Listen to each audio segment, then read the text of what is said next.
Hey guys, it's me, Pokemon. I'm back, and today I want to bring you guys another video about Marvel Strike Force. I want to talk to you guys a bit about the fact that Taskmaster has been confirmed, and today you might notice I'm a little tilted on the camera. It's because my dog's sleeping on the bed, and I figure you guys would like to see her in the background. So that's why my my monitor, I just tilted it. Like, this is normally what you guys would see, but I tilted it just so you guys can see her, because I figure you might enjoy seeing her during the video. We'll make sure I'm also in view. So we got a lot of interesting alerts in our inbox last night. I sort of wanted to go through all those. So we're talking about mostly Taskmaster. They did announce versus PvP. Well, we've known about it, but they officially confirmed it's coming soon. I'm not really going to talk about this today because I don't know. I think it's something that's sort of pointless to talk about until we can really see it. Because it's kind of obvious. Like, this is live PvP. There's not too much to talk about. It's great for the game. It does a lot for longevity, content creation. Just all in all, live PvP is a great thing to have in this game. But what I'm more interested in is Taskmaster here. So he is a mercenary. And he's going to be a controller for a mercenary focused team. So we're looking along something. We're looking at something along the lines of like Red Skull for Hydra, or Nick Fury for Shield, or something like that with Taskmaster. So pros, mercenaries now have a team. Cons, I really like the idea I had it for Taskmaster, where he sort of works with a bunch of random people, and he does better the more diverse his team is. I thought that was a cool idea. But they did work with the whole idea that he steals enemy pause effects, which is kind of makes sense. I mean, that's probably the best way you can translate Taskmaster over to Marvel Strike Force. And he assists on every mercenary turn. And the problem is on it's a war defense team, mercenaries and Taskmaster. So that's one of the big problems. We don't war defense, like, does anyone like it when we get a new war defense team? That just means war is going to get even more painful. Already when I'm looking at a room, I see a Hydra team, I see a Red Skull team, I'm like, I see an Asgardian team, I'm like, now it's going to be Red Skull, Asgardians, and Taskmaster that I got to be looking out for. So I don't know. I don't know. War defense just so it's like the least exciting mode to get a new team for, because all that's doing is making the game more painful for us, because now we're gonna have to fight this team, a bunch of times in Alliance War. So but he also has the limited time event with a Covert trait.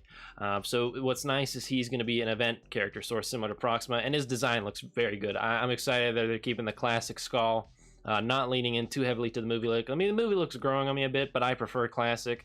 And it looks like they're focusing mostly on classic Taskmaster, so that's great. As you can see right here, in the update, he's going to be coming next update. And when they say 3 new playable characters, I think the presumption is that it's Ebony Maw, Cull Obsidian, and Taskmaster.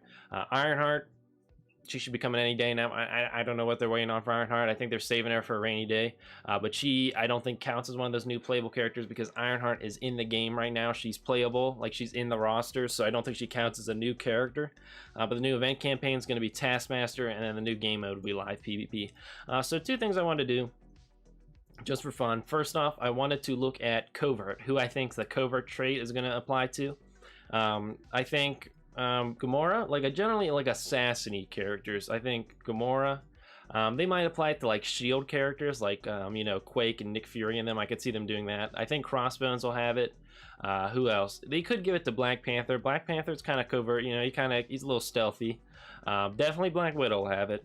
I bet Daredevil will have it. Punisher, I bet, would have it. Elektra will probably have it. Let's see, who else do I think? They could give it to Miles Morales. He's pretty stealthy. Who else would I probably think would have it? Hawkeye, I think he would have it.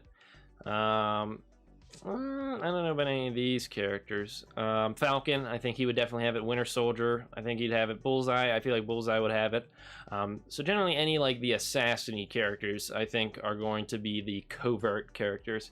But it's just fun to think about. It's not going to matter that much, because it's gonna be easy to clear the campaign, most likely anyways. But what I did want to take a look at is mercenaries, and I wanted to sort of go through those characters, and I wanted to see, let's get an idea for what this team's going to look like with Taskmaster. So we have a couple of mercenaries in the game right now, but this Bullseye, Karat, Deadpool, and Killmonger are not going to go on the team. This is going to be a Merc Lieutenant, Merc Soldier, Riot Guard, Sniper, Taskmaster team. So what's nice, now there's no leftover minions for mercenaries. What's not so nice, the mercenaries were good. Like, the mercenaries were fine on their own. I kind of preferred having them as characters you could sub into any team. Merc Lieutenant, a great character. Mercenary Riot Guard, also a very good character. Soldier and Sniper, but I mean, we already had two of them are already very good on their own, and I enjoyed the fact that you could sub them into pretty much any team, and they would still work very well. So I don't know, a little bit of a bummer, and it'll be interesting to see how they're reworked, because I mean, they're already in a relatively good place, most of them. I definitely think Soldier and Sniper could use a little bit of a buff. Merc Lieutenant, I'd say, is fine. Riot Guard probably wouldn't hurt to give him a little bit more power. So it's good in the fact that we already have these characters built up. It's, you know, I don't think anyone was doing anything too great with Sniper and Soldier, but it's sad because, I mean, I just like the idea of mercenaries being mercenaries and not everyone group hug. Let's work with Taskmaster. Like that doesn't seem very mercenary-like to me, but whatever, I understand game balance. And then also, Taskmaster is going to be really cool, but kind of a bummer. Alliance War defense. Nobody gets excited for an Alliance War defense team. So, you know, that's also a little bit of a bummer. But I'm still excited to see Taskmaster come to the game. And then those other two characters are probably just going to be Ebony Maw and Cull Obsidian, so nothing to get too excited about. But my hope is they put out Ironheart soon. Ironheart is somebody I'm very excited to get because I have the rest of the Power Armor team, and I've been waiting to build them up because I'm like, well, why bother building up? Ironheart's not out. As soon as Ironheart's out, then I'll build up the team, because right now I have Vision. Vision's busy on other teams right now on my roster. So I've been waiting to build up Power Armor for Ironheart, and you know, it's been a couple months now. When's Ironheart coming? She's in the game. So I'm more excited about Ironheart, honestly, than any of these other characters, just because I want to complete the Power Armor team.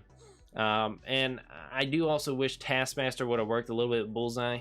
You know, Bullseye, I think, is just a character that we're going to struggle to find a team for him to work with. I think the best thing we could hope for Bullseye is if at some point they build a city villain team, where you do something like Kingpin, Elektra. But even Elektra, she'll probably go with Han. But maybe if they did something like Kingpin, Bullseye, then they bring in like Bushwhacker and like Purple Man and those kind of characters from the Netflix series. You know, I think that would be pretty awesome. So that's something they could probably do with Bullseye, because he's sort of similar to Winter Soldier and Winter Soldier and Crossbones. They rework Hydra for Red Skull, but Winter Soldier and Crossbones didn't get touched; they get left behind. Bullseye's probably going to get left behind with this mercenary rework to focus around Taskmaster. But that'd be nice if maybe they said, you know, he's allowing mercenaries to assist with him. Maybe it'd be nice if it just said the mercenary trait, not just specifically mercenary minions, because then that could at least still leave Bullseye an opportunity to synergize with them. So we'll see how that goes. I'll be interested to see Taskmaster in the game, but I think he's really the only new exciting character we have coming in this next patch. And I'm excited for Taskmaster, but Alliance War defense, that's not that exciting. But let me know what you guys think about Taskmaster down below. I'm still very excited to get him in the game. I'm excited we don't have to wait for the Black Widow movie to come out for us to finally get to play him.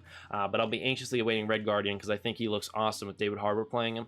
So that's just something I'll be dreaming about until then. But with that being said, what do I really know? I am only an 18-year-old. I hope everyone can have a happy and healthy day, and I'll see you guys in the next episode. See you, everyone.